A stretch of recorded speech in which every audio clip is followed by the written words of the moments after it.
yesterday I got asked to drive out to London, Kentucky, a town that just a few days ago was basically wiped off the map. I am headed out there to go film for an independent journalist who is covering the situation in London, how the community is coming together to help clean up, and some of the organizations that are behind helping the community at this time. Come with me to share their story.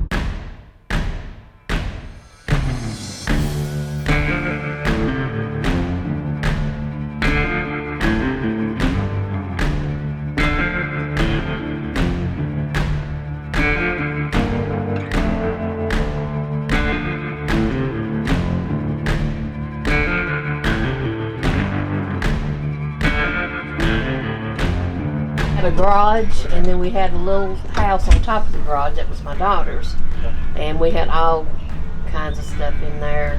She had a bunch of like cedar chests that was my mom's, and then she had another set of cedar outfit, and it's just a mess. The garage.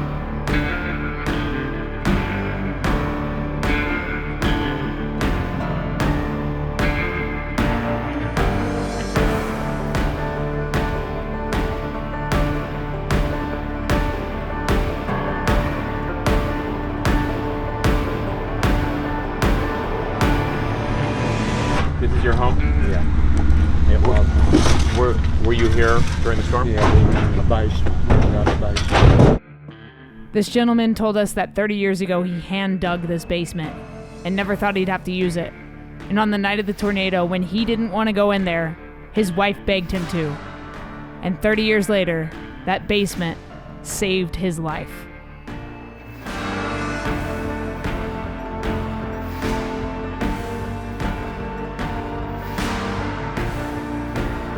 We were lucky. I consider lucky. Watched over by God. And this way.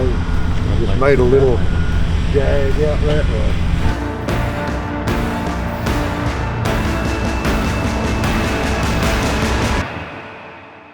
Oh, it's going to miss us. It's going to miss us. And then you hear stuff, all of a sudden the house is shaking and you're being knocked around and glass is breaking and you hear things hitting the house and you're like, well, I guess it hit us. Yeah. Were you guys in the basement or just? No, we don't have a basement. We were just in the hallway, huddled together with my dogs. The insurance adjusters are saying like, well, you need to send us emails and pictures, and we're like, we can barely text and get phone calls. Right. I mean, we were in the dark completely. We had the only way we knew that something was coming was we had friends who called us and said, it's heading for you. Mm-hmm. But we didn't have internet, we didn't have cable, we didn't have nothing. Yeah. So they're thinking we can send them something in the email. It's like, sweetie, not now. And there were people out within 5 minutes with flashlights. You could just see the lights back and forth. And I thought, there's no way I'd get out with power lines down, wet grass. I just thought of that. But I did come out, and then the lightning flashes would be so bright that I could see these three. This one didn't look damaged, just in the dark with the lightning flashes. But I saw that, and then I kind of had a little bit of a panic attack. Today has been very eye-opening to the scale of devastation. Again, coming from Oklahoma, I've kind of seen this a few times before, but never been in a neighborhood that's been so heavily impacted. So I got this job off of a site called Glimmer, by the way. Yeah, just applied for it and got hit up the next day and drove out to London this morning.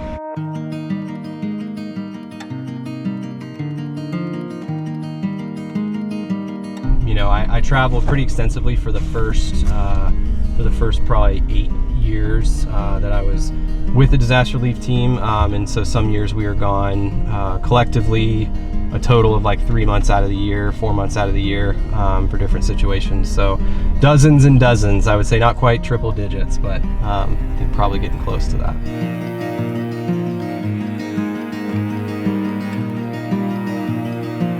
It's just one of those things.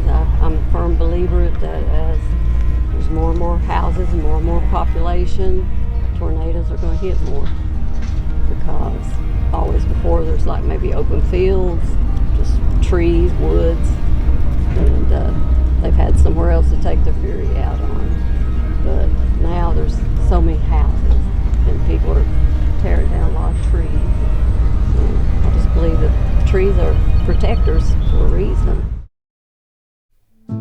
Due to the lack of National Weather Service funding, the people of London were not informed with enough time to get to safety. At least 17 people were killed, 10 women and 7 men. Most of the people in this community are retirement age or older, and we spoke to a man who lost his neighbor to this tornado. He said when he went out after the tornado hit, he found her in the front yard, and he said he talked to her for a while, but she never survived. Growing up in Tornado Alley, I know this story all too well, but the humanity of these people is very special. Seeing damage like this is crazy, man, and flying my drone over it is even crazier. I just swapped batteries out. We're in a neighborhood that's completely destroyed. I just flew the path of the tornado with my drone, and shook me to my core. We help each other, and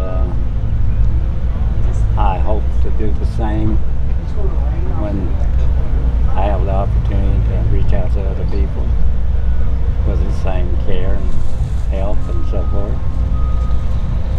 And this is the first tornado I've been through, and it's been an experience. You've been to dozens of these disaster zones. How does this compare? It's devastating. You know, it's been a long time since we saw tornado damage that looks like this to a neighborhood. Just homes leveled. Unfortunately, this is an area where there's a lot of loss of life. But the hope and the spirit of the people remains, and that's what we see everywhere we go. People just helping each other out, and people that, you know, in a situation where they could be saying anything, they're giving words of hope and encouragement to each other and expressing thanks to us as well, just for being here and helping.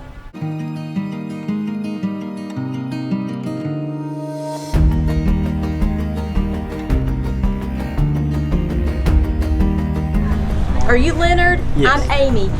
We have a crew here and we have chainsaws and everything. Would you like us to help you? Yes. Okay. We need yes. this right here cut up. Okay, we can handle that, and I see you've got some electrical wires there. They're on their way, so we will be more than happy to assist. While the tornado had devastating effects, it was beautiful to see the community come together to help their neighbors after the storm had passed. These are some of the photos I took, not only of the damage, but of those that stepped in to help their neighbors. To the people of London, I hope your message gets out there. I hope that you continue to rebuild. And I hope this is a reminder to everyone to be there for your neighbor. You know, this one was very close to home for me because, you know, I grew up in Tornado Alley and am very familiar with the devastation. And I just filmed that video of like trying to chase a storm, and this popped up literally yesterday and I jumped on it. And yeah, I'm glad I got to come out here and